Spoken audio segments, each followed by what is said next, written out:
हम आप लोगों को भारत के प्रथम प्रधानमंत्री पंडित जवाहरलाल नेहरू के बारे में बताएंगे। पंडित जवाहरलाल नेहरू को आधुनिक भारत का निर्माता कहा जाता है। इनका जन्म 14 नवंबर 1889 ईस्वी को हुआ था और इनकी मृत्यु 27 मई 1964 ईस्वी में हुई थी। अचानक हार्ट अटैक के कारण इनकी मृत्यु हो गई थी। लेकिन जब तक 1947 में ये प्रधानमंत्री बने थे और लास्ट अपने मृत्यु के समय तक प्रधानमंत्री बने रहे। ये भारत के पहले प्रधानमंत्री थे और इनका कार्यकाल लगभग 17 वर्षों तक रहा था। भारत के आजादी के बाद यह एक महत्वपूर्ण नेता थे। आजादी के बाद भी राजनीति में ये भाग लिया करते थे। भारत की राजनीति में इनका ऊंचा कद था। इनकी उपलब्धियों के कारण इनको भारत का आधुनिक निर्माता कहा जाता है।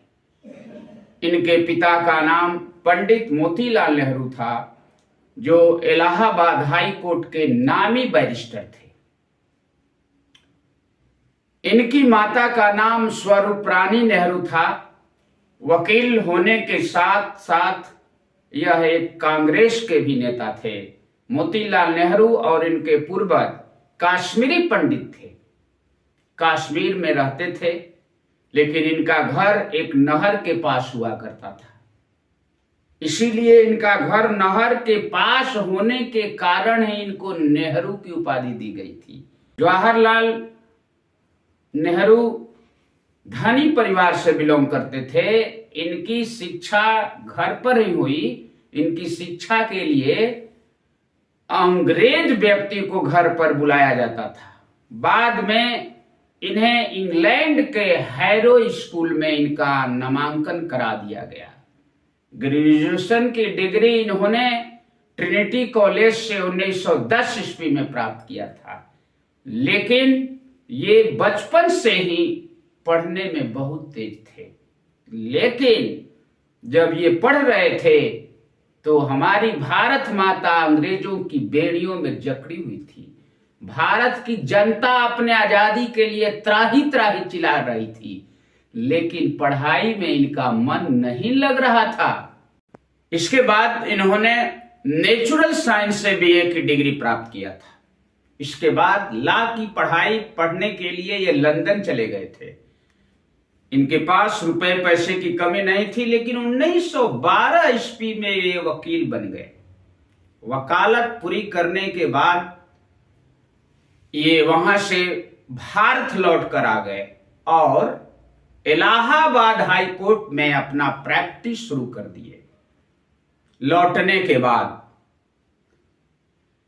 इनके पिताजी की तरह ही इनकी प्रैक्टिस सफल नहीं थी। जितने इनके पिताजी नामी वकील थे, उतनी इनकी वकालत चमकी नहीं थी, क्योंकि इनका मन वकालत में नहीं लग रहा था।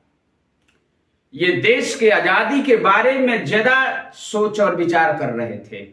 इंग्लैंड में जब ये पढ़ रहे थे तब अपने पिताजी को चिट्ठियां लिखा करते थे और कहते थे कि आप नरम दल को छोड़ दीजिए, क्योंकि इनके पिताजी नरम दल के नेता थे, नरम दल से अपीयर थे। लेकिन कहते थे कि आप नरम दल को छोड़ दीजिए, लाल बाल पाल की राजनीति की तरफ जाइए। लाल मीन्स लाला लाजपत राय, बाल मीन्स बाल गंगाधर तिलक और पाल मीन्स बिपिन चंद्र पाल की राजनीति में जाकर आप सम्मिलित हो जाइए।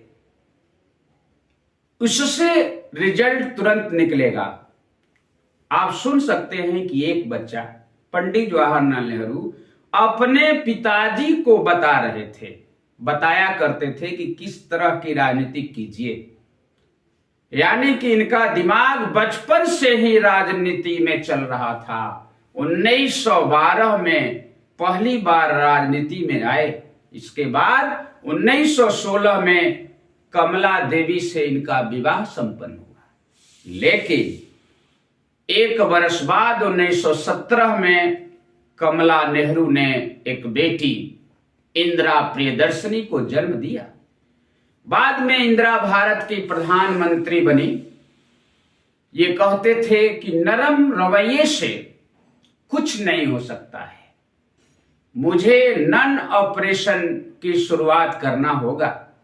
ये अपने पिताजी के राजनीति के विरुद्ध थे, यानी इनके पिताजी नरम दल के थे लेकिन ये गरम दल से रिलेटेड थे। 1916 में इनकी मुलाकात जो है गांधी जी से जब होती है तो गांधी जी ने राजनीति के बारे में बहुत कुछ इनको बता दिया, राजनीति के बारे में शिक्षा दिया इनको। गांधी जी ने 1920 ईस्वी में असहयोग आंदोलन शुरू कर दिया। ये 1923 में जनरल सेक्रेटरी बन गए।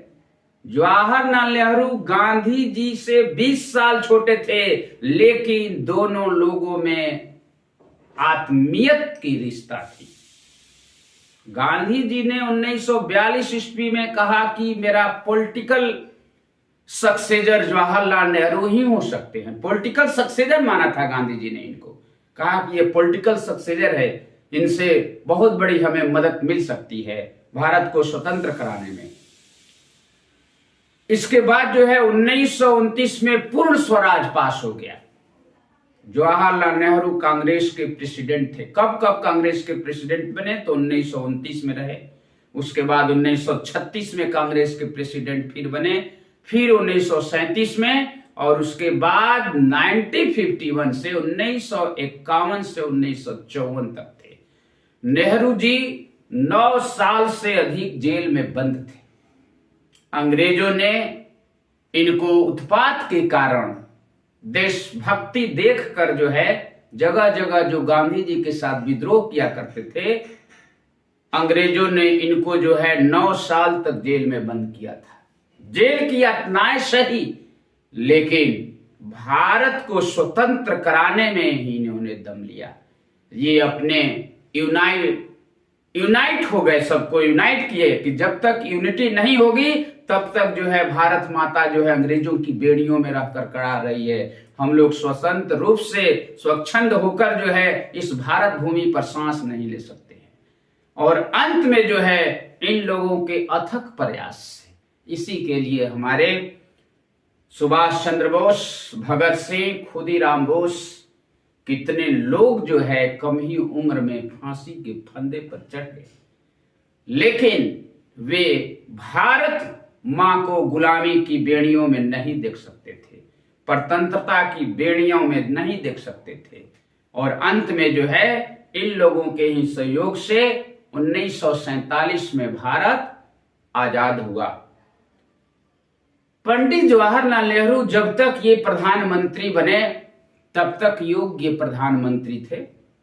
अपने शासनकाल में इन्होंने बहुत कुछ किया था, ये फेमस थे, लेकिन अंत में जो है हार्ट अटैक हो जाने के कारण 27 मई 1964 में इनकी मृत्यु हो जाती है। लेकिन इनको जो है भारत का आधुनिक निर्माता कहा जाता है। Thank you.